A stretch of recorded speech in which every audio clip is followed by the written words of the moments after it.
Biafra, superstars, media. Wagwan man, everything good. We have repeatedly complained about the issue of Simon Ekpa. He is in Finland. The Finnish government are giving him all the support and he's doing what he's doing. Comments he's making.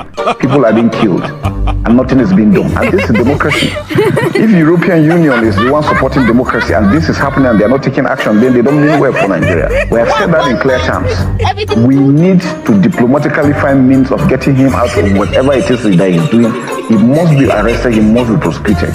Look at it from the other way. Assuming he is in Nigeria and he's doing that to the Finnish government, you think the European Union will allow that happen?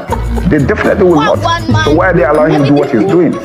And like people like him that are doing such things. I am standing gidigbam. Gidigbam. As it stands today, Biafra government in exile and in homeland, the de facto government, of which I am the prime minister, is the only legitimate government that speaks for the Biafra people. Without this government in exile, anything you do politically, politically, both in the south and the southeast, will meet a brick wall. And I'm telling you today that the brick wall is not ordinary brick wall. Oh. The brick wall will come with woto. The more you go ahead in building in this false foundation, the more you provoke people of Biafra. The more you provoke us to do things that will shock the world. You see, today, we are well armed. And this is not the time when you come to our land and do anyhow and go free.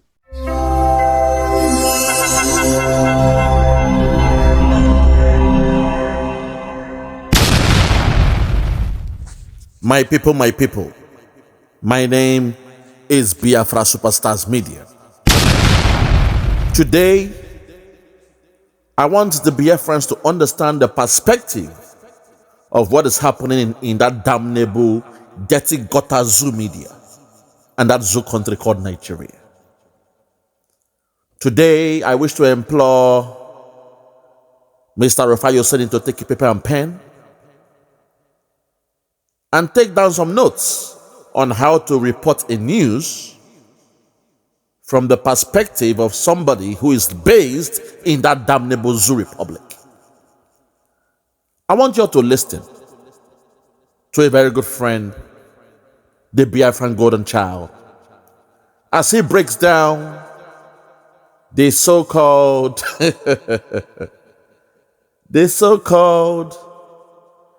Nigeria 64 Independence Day, and also the so-called Fearless in October protest. You see, when I break these things down, people will say, oh, I'm being biased because I'm a Biafran living in diaspora. So today, I want to present to you somebody who lives amongst the Zoo Republic. Somebody who is there amongst you. Somebody who one day will sleep in that Nigeria and wake up in Biafra. I want you to hear his own perspective of what is happening in that Zoo Republic. Something Rufai Oseni will never do in the public. Something those in the media, they will never say the way it is in the public. They keep on pandering to the caliphate. Which is why I wish to present to you all the Biafran golden child. Ladies and gentlemen, the Biafran golden child is here to speak on the above mentioned topic. If you're ready, without any much further ado, I present to you the Biafran golden child. Thank you. Yeah, good morning, good afternoon, good evening, depending on where you're hearing my voice from. Yes, I'm super glad to, have the opportunity to interact with our people today. Yes, and I must confess, even though today is Nigeria's independence anniversary, even though we are marking our 64th anniversary today, the shine, the luster, and the glamour of this celebration has been lost because of, what the youths have termed the Fearless in October, protest. Yes, which is also gaining grounds just right about this time. Yes, the youths have, they begin to, gather in different cities of this country, capital cities, different important locations to make their agitations known to the government.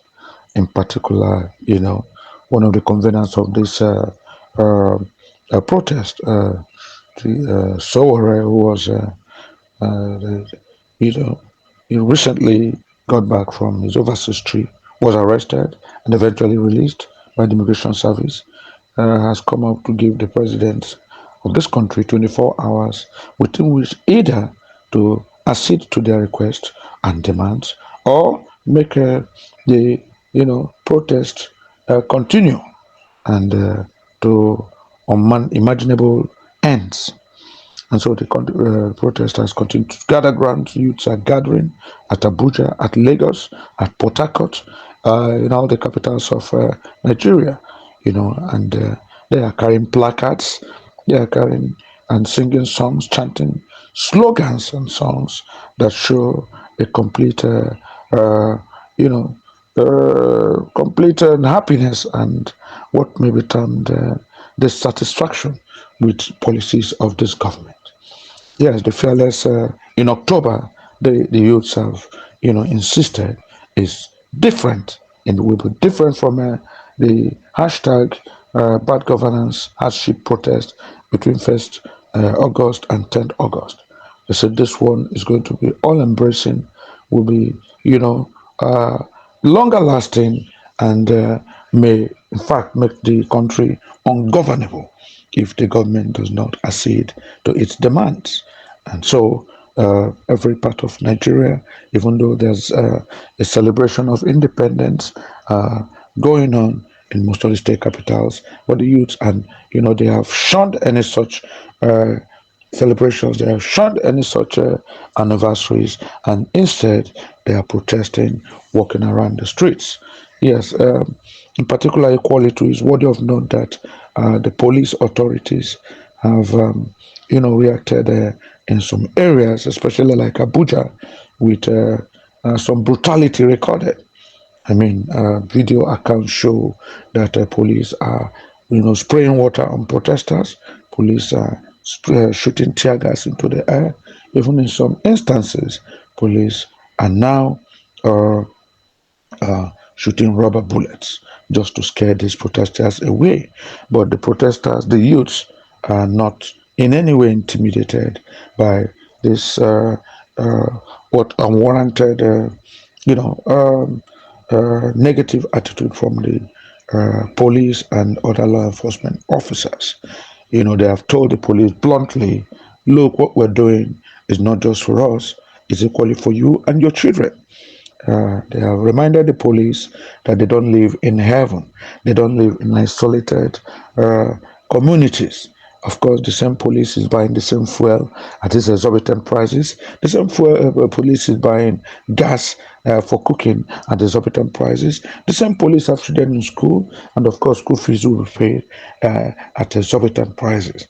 Are they talking about the tariff of NEPA tariffs that has gone so high that people are finding it difficult to, put light in their homes because of the harsh economic realities.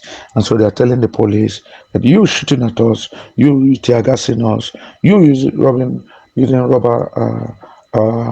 bullets on us, does not in any way show that you appreciate the enormous importance the youths play in this country. They told the police, we have applied for a peaceful protest, and that should be guaranteed to us. And of course, they reminded the police that you should remember what late Martin Luther King of the United States of America warned the Americans, the racist Americans at that time. He told them bluntly that when you make peaceful protest impossible, you make violent protest inevitable. And of course, he also reminded the racist Americans who felt the blacks were second-class citizens, who treated the black like monkeys and have human beings. You warn them that injustice anywhere is injustice everywhere. And so it's pretty important to highlight at this moment that the law enforcement officers, most of them have been warned to desist from, you know, uh, preventing the youth from making and having their own peaceful protests. So I think some police officers, especially within Lagos, I think the Commissioner of Police in Lagos have shown that he has listened to the youths. He has allowed them, continue a protest. In fact, in certain cases, we heard he has given them water, bags of water to drink. He has made sure and can encourage them to move on. He told these officers to let them have their way, let them, express their anger and grievances, provided it is peaceful. Yeah, but in some other areas like Abuja, I heard the police are quite, not too cooperative, and they have made sure that these protest people do not in any way appear close to where the Nigerian president and his, officials are marking this 64th independence anniversary. It's a sad one, really, and the convener of this protest, uh, Sowore, has actually been very much in the air and articulating their demands. He said, for instance, that Nigeria has not shown, any form of, consideration for the welfare of the generality of Nigerians. That this government, this administration has continued to eschew and to, bring up policies and administrative, proposals that have not been people friendly, that have not been, humane, that have not in any way, augmented or bettered the life of the generality of citizens of this country. He accused the government of being high-handed and not caring for the masses. He said the government has not done anything about the the the the the naira that has been in a continuous fall, excessive fall. Nigeria has continued to crumble compared to the dollar. I mean, it's a shame that the naira has not in any way improved since the inception of this administration, and it is, very its fall is continuously, affecting the volume and value of Nigeria's naira.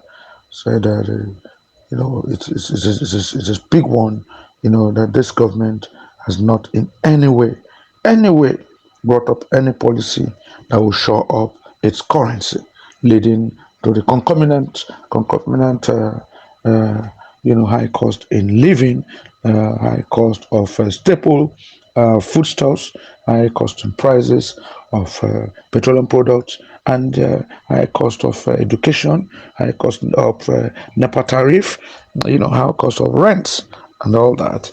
That this government has not been seen to do anything, to alleviate the suffering of the masses.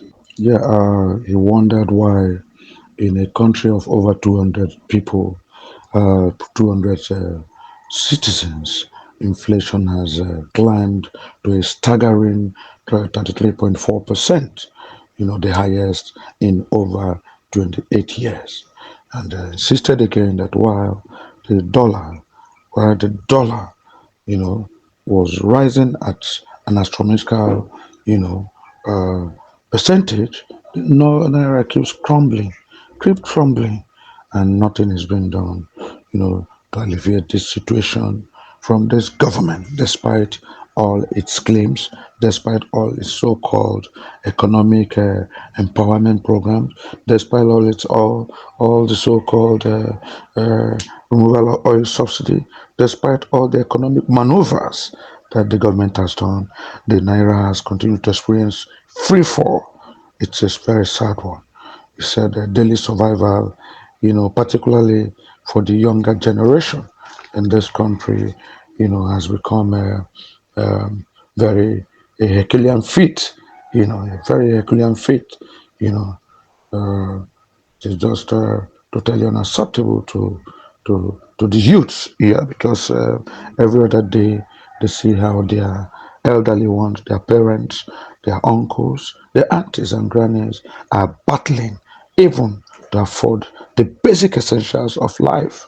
Because Nigeria now, you don't, I mean, they said, the life expectancy has, greatly reduced. Greatly reduced because with what is happening now, you don't have access to good medical care.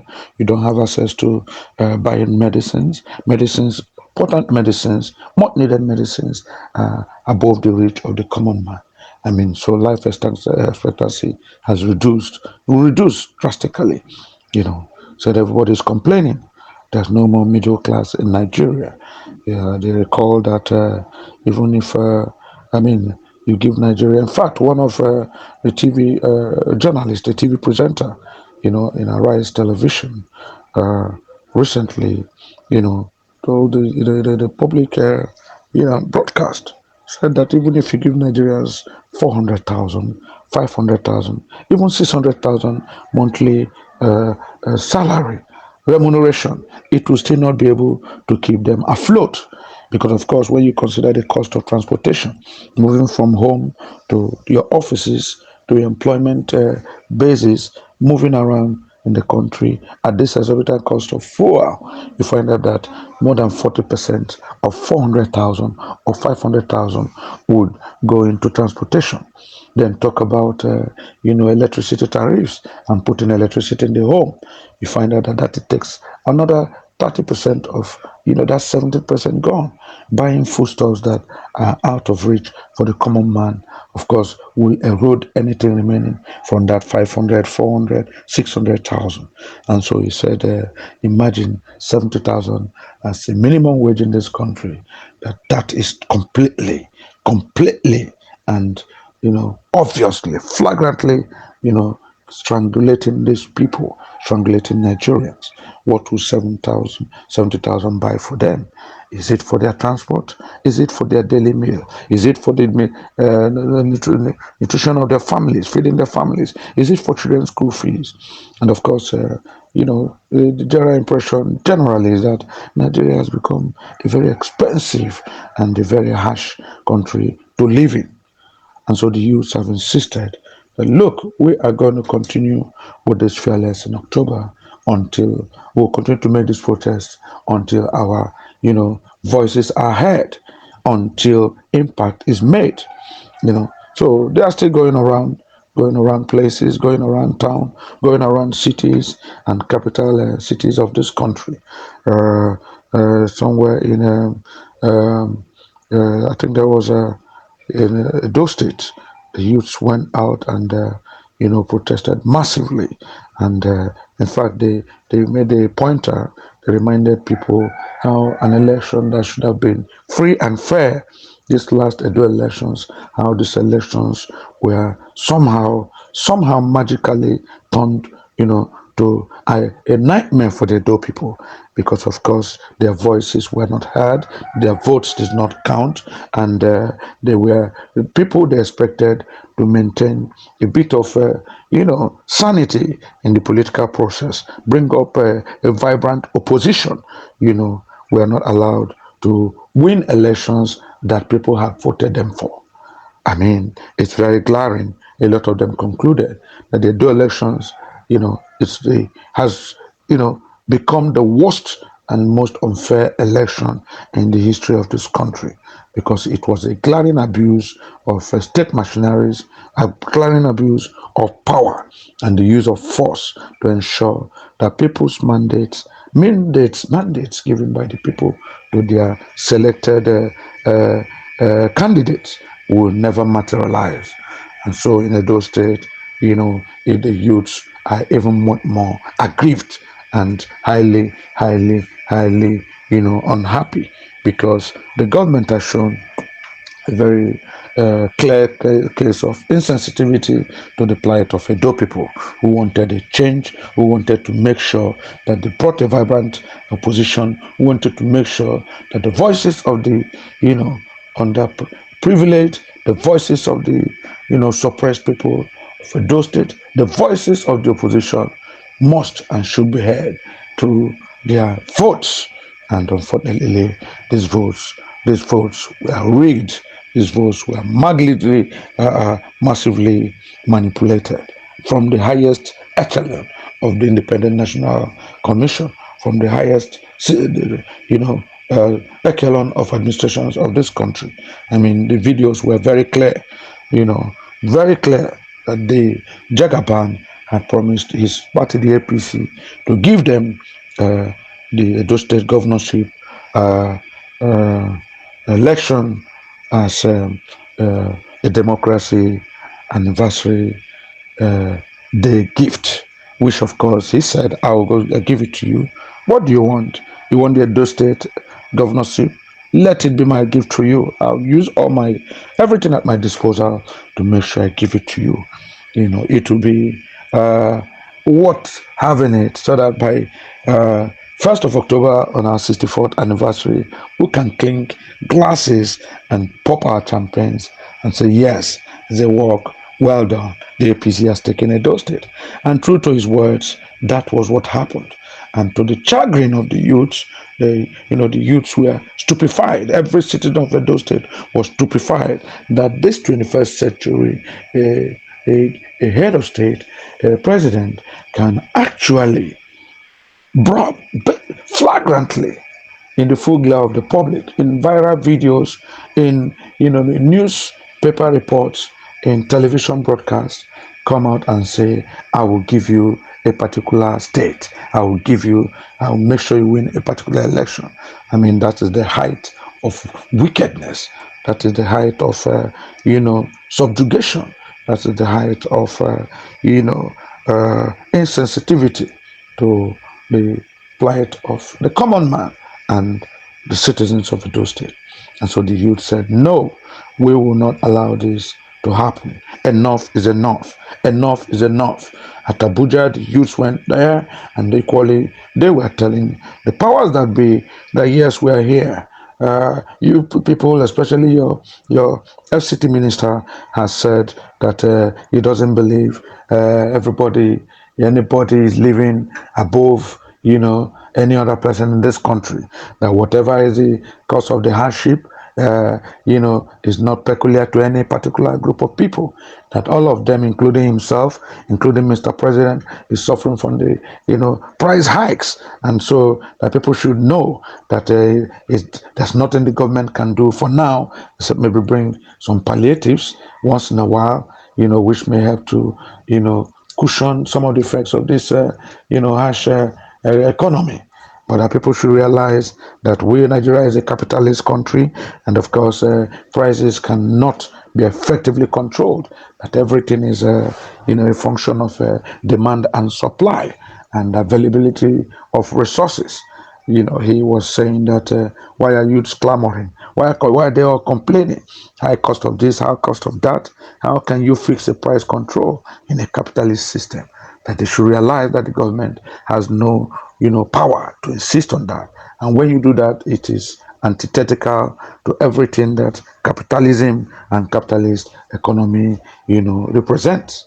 And so he said the masses of the people should realize that this constant complaint for, high cost of things and high cost of commodities is not peculiar to the poor. It's not peculiar to any group of people. It is something that is a reality because Nigeria is a capitalist economy. In fact, a lot of youths, when they heard this kind of message coming from the FCT minister, they were even much more enraged, and they knew for certain that this man has nothing good to offer this country, and this administration is maybe aloof to the trending harsh environment that they have pushed Nigerians to. Yes, of course, the youths are equally clamoring for a cut in the cost of governance. I mean, why you have 36 senators, including the FCT, as senators. You have House of Reps, a heavy number. You have all manners of government parastatals, outnumber so many, other countries in the world. And so It makes the cost of governance very expensive and very high. The youths are clamoring that this administration should reduce the cost of governance. They should make governance and the positions of governance less attractive to these so-called daredevil politicians. I mean, politicians who have no other means of livelihood rather than to be,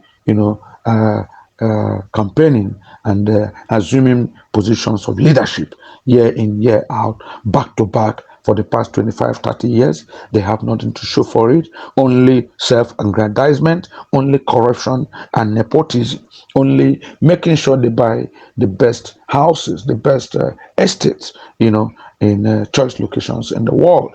These politicians have no other thing to aspire for, except, of course, how to dip their hands in the cookie jar of the Nigerian economy. And, anyhow, push off these monies to foreign bank accounts under secret names, under the names of the acro. I don't know. It's a very sad one, really, because the youths have gotten fed up. They have discovered since some investigative reportings came from United Arab Emirates, where a lot of politicians' names were mentioned as those who have bought, palatial mansions, highbrow mansions, and estates in Dubai, in one of the foremost cities of the United Arab Emirates, Dubai. When these names were released, people were saddened, hearts were broken to hear the kind of names that were revealed as people who have bought choice properties overseas.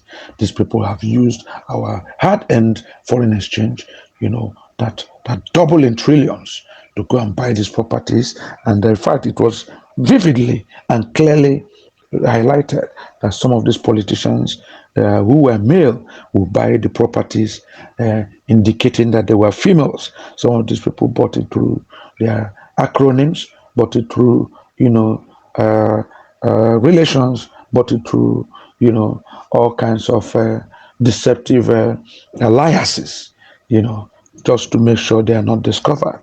And, it's a sad one. I mean, when you hear that a former governor in this country, serving senator, bought a property in what billions of naira, what trillions of naira in Dubai, and he recorded his name as Mrs. or giving the impression he's a female.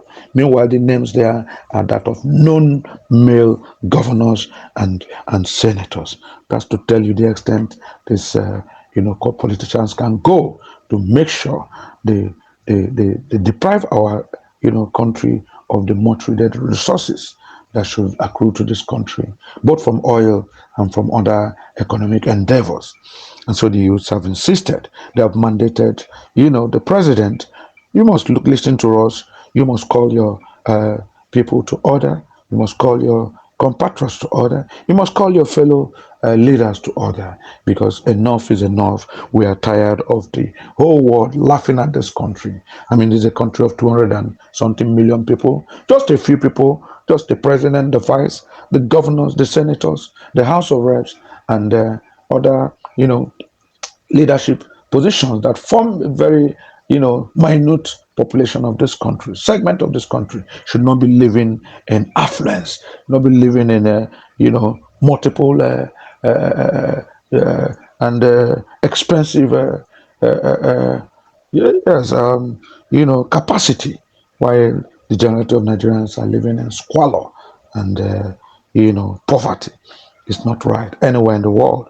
And so they said the government must listen to them. We came, with the hashtag End Bad Governance hardship protest between 1st August and 10th August. We thought we were speaking to people who have ears. We thought we were talking to leaders who would listen to us. Little did we know that we were wasting our time. Of course, they thought, like the former administration of this country, just the one who bettered this so-called Emiliokan government, who described the youths as a bunch of lazy people who had nothing to do but to waste their time and engage in idle talk, They said the government must listen to them. You should listen to us. Otherwise, of course, this protest will take a new dimension, far in excess of what you can imagine.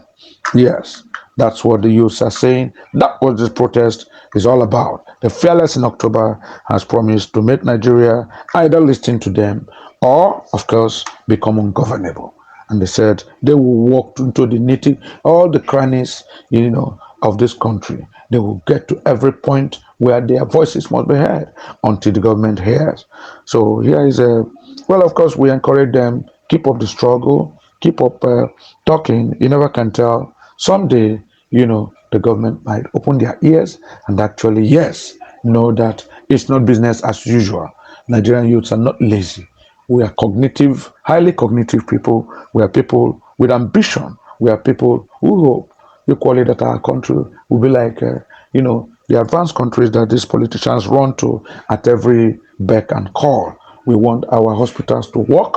We want our hospitals to have modern equipment. We want our schools to continue to flourish. Our educational standards of learning to continue to flourish and to do, and we want a conducive atmosphere for learning and teaching, and to blossom. We want our aviation to work. We are tired of paying high fares to get to outside this country. Meanwhile, it's only when you go to other African countries, it's far cheaper to fly to places like London, Paris, Americas, or any other part of the world. But from Nigeria, the fares are way beyond people, running into millions of naira because of clueless and a government that have not made any effort to cushion the effects of the economic hardship on the people. Yes, the youths have insisted. Yes, we want a livable and meaningful minimum wage. I mean, 70,000 that was proposed, that even the government is proposing to accept. Up to this moment, most states are still paying less than 35,000. And of course, we all know and we've agreed that even the so-called 70,000 cannot do anything for anybody. For anybody. Even if it's a family of one child, you can't do anything with 70,000.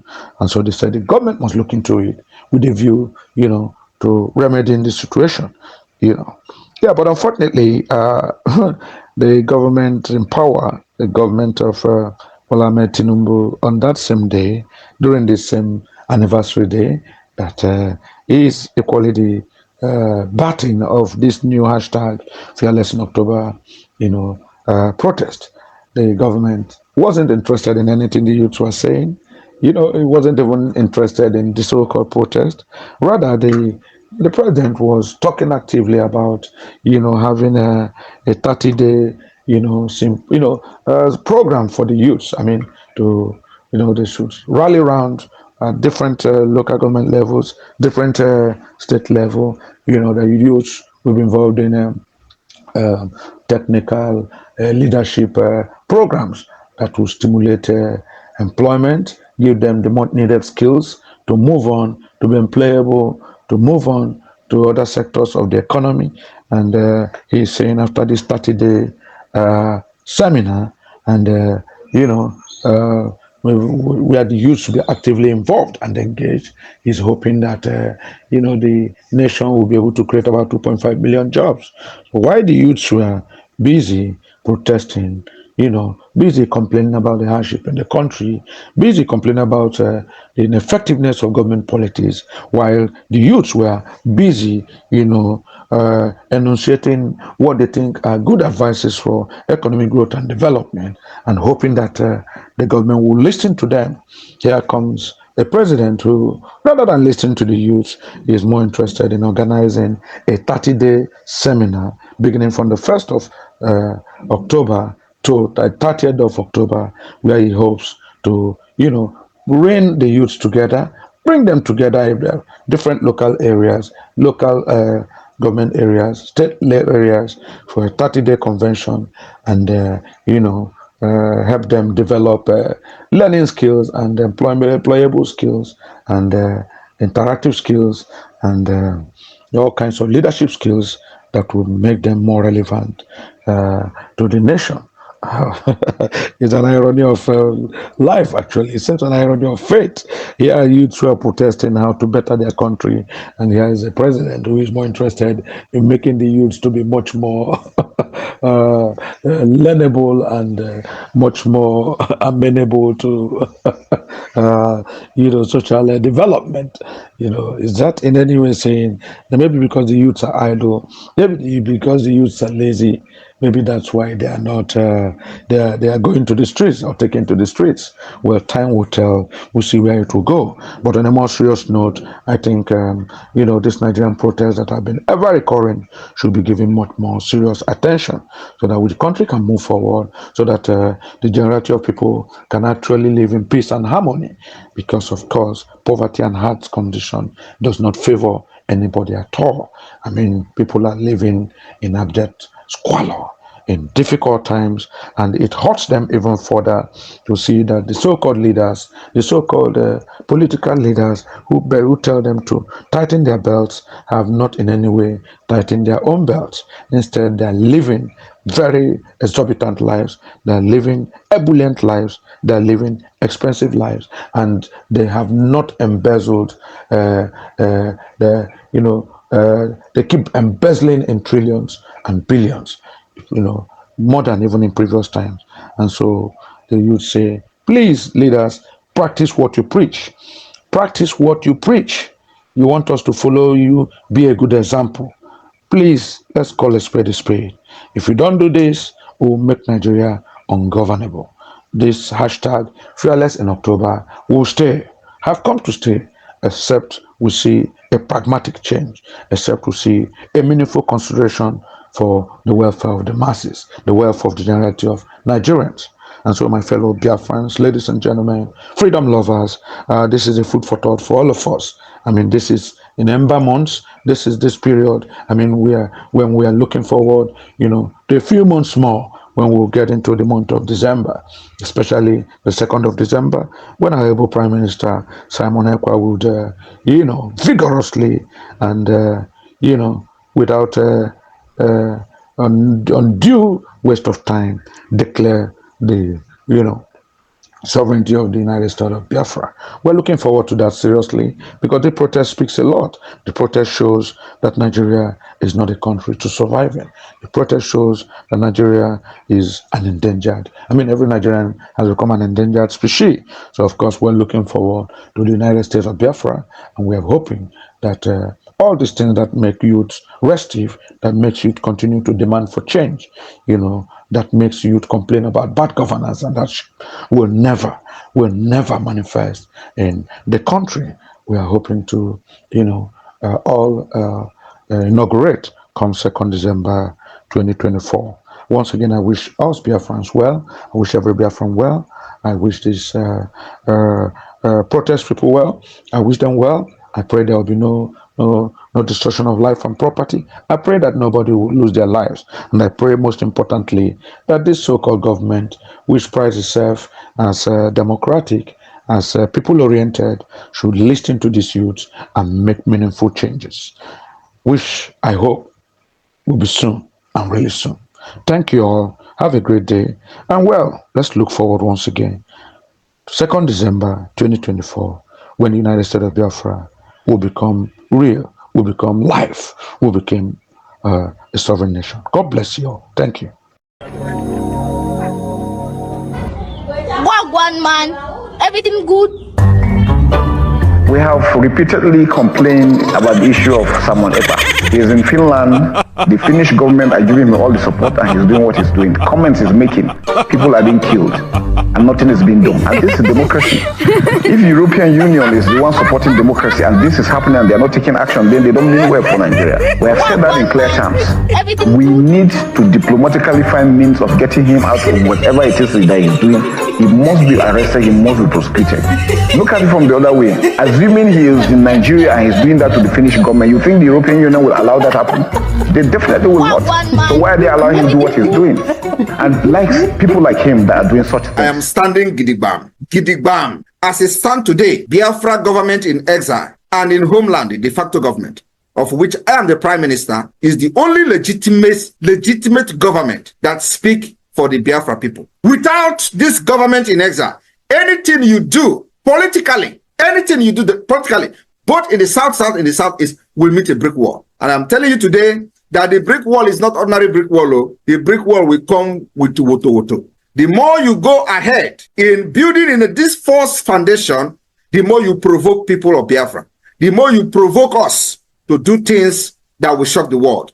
You see, today, we are well armed. And this is not the time when you come to our land and do anyhow and go free.